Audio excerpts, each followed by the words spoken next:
Goldar and a power morpher forming in behind the Rangers. Not a really good mix.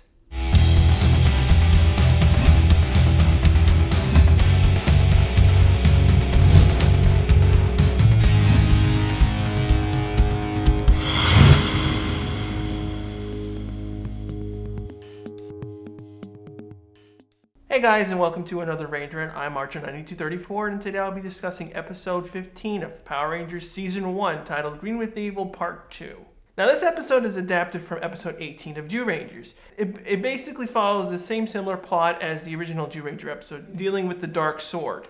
Now the episode resumes where we left off from the end of Part 1. We see that the Rangers are still in the command center, totally worried what they're going to do, and we still see that the command center is still in really bad shape. And we find out that Billy is currently trying to repair Alpha. It's a really cool moment, basically, where we see how Alpha looks like inside. We see some of his circuitry.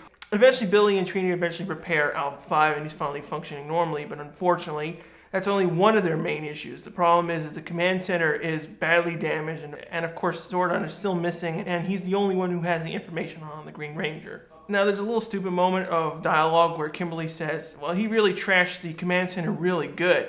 I mean, anyone could have trashed the command center really good. I mean, it's a really small area with control consoles. Well, what really could you do? Simply rip everything apart and you totally screw everything up. There's really not that much meticulous nature to the command center.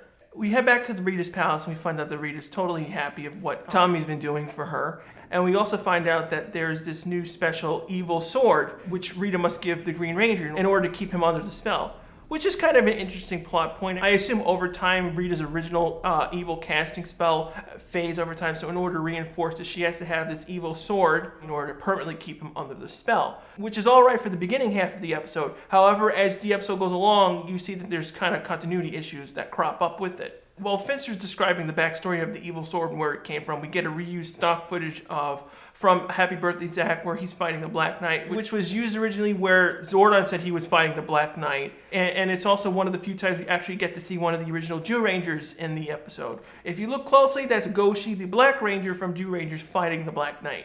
So while Rita's preparing the Dark Sword, she eventually sends Tommy back to Earth, and obviously to keep up his disguise that, Tommy's not the Green Ranger, so no one figures out what's going on and or questions his disappearance. Rita comes down with him and basically says, do your normal life, keep your identity secret. I do like to point out that there's a big issue in this scene. If you look really closely, Rita's stunt actress is just doing her hand gesture, but it actually isn't talking, which obviously kind of makes sense because they kind of made her really dark so you couldn't actually see her face. But as the camera zooms in, she's basically doing hand gestures and there's no mouth movement whatsoever.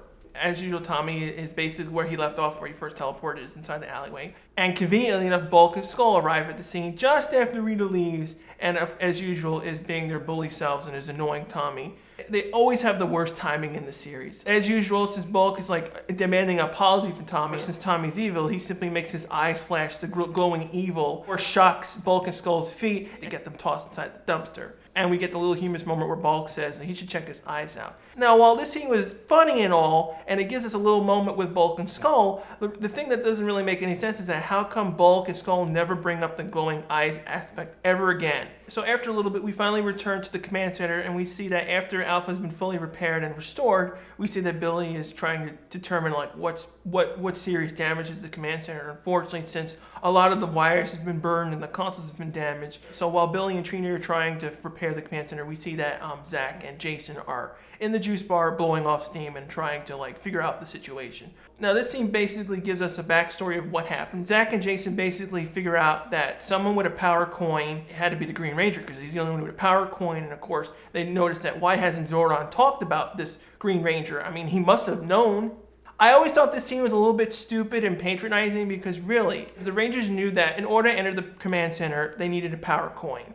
Obviously, the Green Ranger has a power coin, so this should have been just relatively obvious, and they should have known it was the Green Ranger who did it. Now, I do like to point out when Jason and Zach are talking, and we get up to the moment where he says, I want to get my hands on this guy. Unfortunately, the scene actually went on a little bit longer. If you look really closely, Jason is actually going to open his mouth again to continue more lines, but unfortunately, I guess due to time constraints, they had to simply cut this moment. So we head back to Rita Repulsa, and we see that the evil sword is ready to prepare, and Rita basically says that we have to test Tommy once again in order to see if he's allowed to use the evil sword.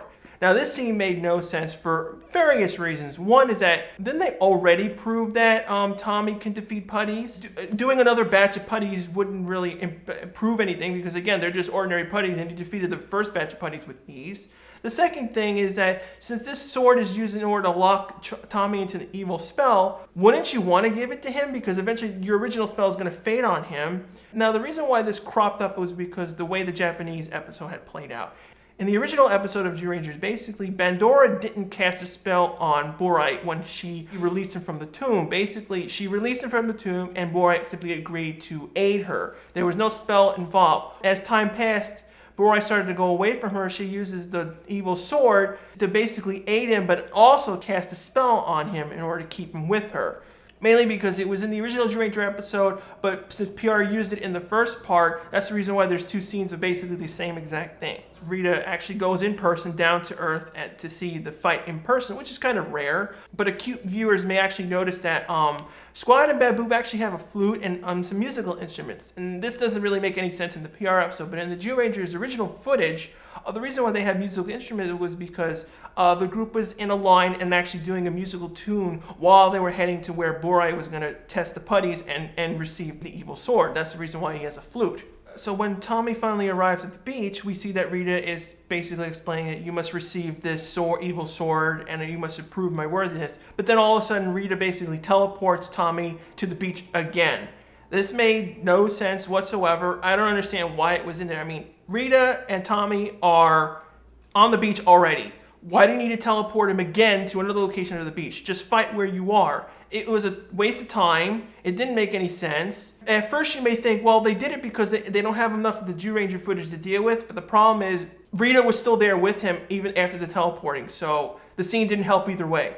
Now, of course, Tommy has to fight the bunch of putties again, and we get another famous moment with Tommy, the infamous ass attack, where we see him, jump up, and we get that really awkward view of Tommy's crotch area, which is famous for people making like GIFs on them and other stuff. Now, this is actually in continuity with the Zyuranger footage. If you remember in part 1, Borite actually does this, so that's the reason why Tommy has to keep some of the mannerisms and attacks that Borite has done. So once Tommy defeats the putties with ease, he finally receives the evil sword, and we head back to Angel Grove High, assumingly the next day, and we see that Kimberly confronts Tommy why he left her basically hanging at the juice bar. And of course, Kimberly is like, kind of confused why Tommy's acting all evil this way. I really kind of never liked this moment where Tommy and Kimberly were interacting. For sure, yeah, it's an emotional moment because they have to explain why he was being evil and why he was late. But the problem is they were too close to each other already. Because remember, Tommy already just came to school within like, what, a couple of days, a week at most?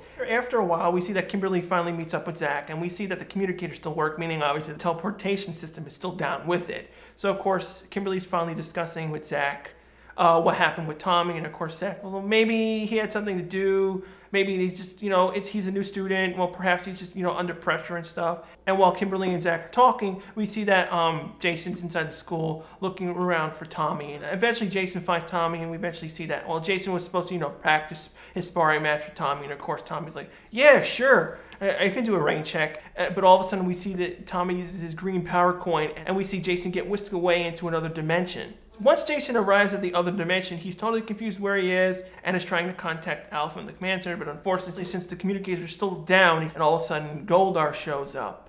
Now, at this point in time, Jason should have simply automatically figured out exactly that Tommy is the bad guy and he was a Green Ranger, because really, what other person would have the ability to teleport him into another dimension, especially when he sees Goldar? When Goldar shows up, of course, Jason is totally shocked, and he's like, I need my power morpher, I gotta morph. And then all of a sudden, when he puts his hand behind, he can't actually access his power morpher. But the better question is that, how does Goldar even get it? I know summoning the power morpher, you have to do your hand gesture behind you, but how does Goldar get it? Especially when it's in such an awkward position. I do like to point out in the beginning half of the Goldar scene with Jason, they are actually using the original Dino Buckler toy. All they did was simply replace the original Curiosente Zyuranger stickers with the Power Ranger stickers. Fortunately enough, it is in the correct position. It is facing the correct way, up. So eventually we head back to Kimberly and Zach, and we see that they're waiting for Jason this whole time. And they're basically saying, where's Jason? And eventually they try to contact him. Since the communicators don't work, they simply use the rad bug to head to the command center, which is a cool little moment. We basically had a little moment with Kimberly and Zach, which is kind of cool because we basically see that Zach knows how to use the rad bugs. I assume Billy basically trained everyone in order order to use the rad bug. Now, I like to bring up the rad bug. Now, the rad bug actually did exist in Jew Rangers. Now, originally the rad bug was owned by, a prince and his family, basically. In basically 2 episodes, it was only used. And that's the reason why we always use these exact same stock footage of the rad bug coming out of some warehouse area and then the flying shot. Eventually, Kim and Zach finally arrive at the command center, and we see that, Billy is nearly completed on repairing some of the systems, and eventually Alpha hits the switch. We see that the command center is trying to power up, but it's having a lot of issues, and then we find out that Alpha has restored some basic powers, and we see that the viewing globe is finally working, and of course we see that the Green Ranger is back and taunting the Ranger as usual. And of course everyone's like, we have to fight the Green Ranger, but of course everyone's knowing that Jason's not there. Zach is trying to contact Jason, and they're not having any luck because the communicators are still down, and they don't know that Jason's in the alternate dimension. And now the team eventually morphs and fights the Green Ranger alone. Now, after 15 minutes in the episode, we finally get a Ranger fight, which is kind of annoying because, this is a mini-series, it's supposed to be epic, but it took so long to reach this moment during a fight. Now, of course, the Rangers are fighting Tommy, and since he was overpowered them in the beginning, now the Dark Sword is basically making him even more powerful. The Rangers really can't fight him really at all. And the Rangers get fed up with the situation and actually summon the Megazord, which in PR's sake doesn't make any sense because they're basically escalating a fight. And of course they're basically violating a rule of Zordon that had set up. So while the Rangers are getting prepared to summon the Megazord, we go back to where Goldar is with Jason, and we see that of course he's taunting him because since he has the power morpher, Jason's going to try to fight him as best as he can. Eventually we return to the Rangers and we see that they're finally summoning the Megazord. Now we see that Billy, Trini, and Zach summoned their Zords. Of course, since Jason's not there, he doesn't summon the Megazord. But the weird thing, though, is that we don't see Kimberly summon the Zord. The reason why this happened was in the original Jew Ranger episode, Geki was still in the episode itself. He wasn't actually missing like Jason was. So they had to use the old stock footage of where we see the Rangers individually call the Zords. But in this case, the only time that the Pink Ranger called the Zords individually in Jew Rangers, there was an Asian kid behind her, so they could never ever use that shot. So we always automatically skip to the pterodactyl being summoned. Now here comes the weirdest issue for the scene. We see the Megazord formed, and all of a sudden we see that the Megazord's doing these weird hand gestures, and there's just music playing, and everyone, and of course audiences are totally confused. What's going on here? And then we just see the Green Ranger try to shoot the Megazord with his sword, and of course it's reflected with the Mastodon shield, and then he simply teleports away.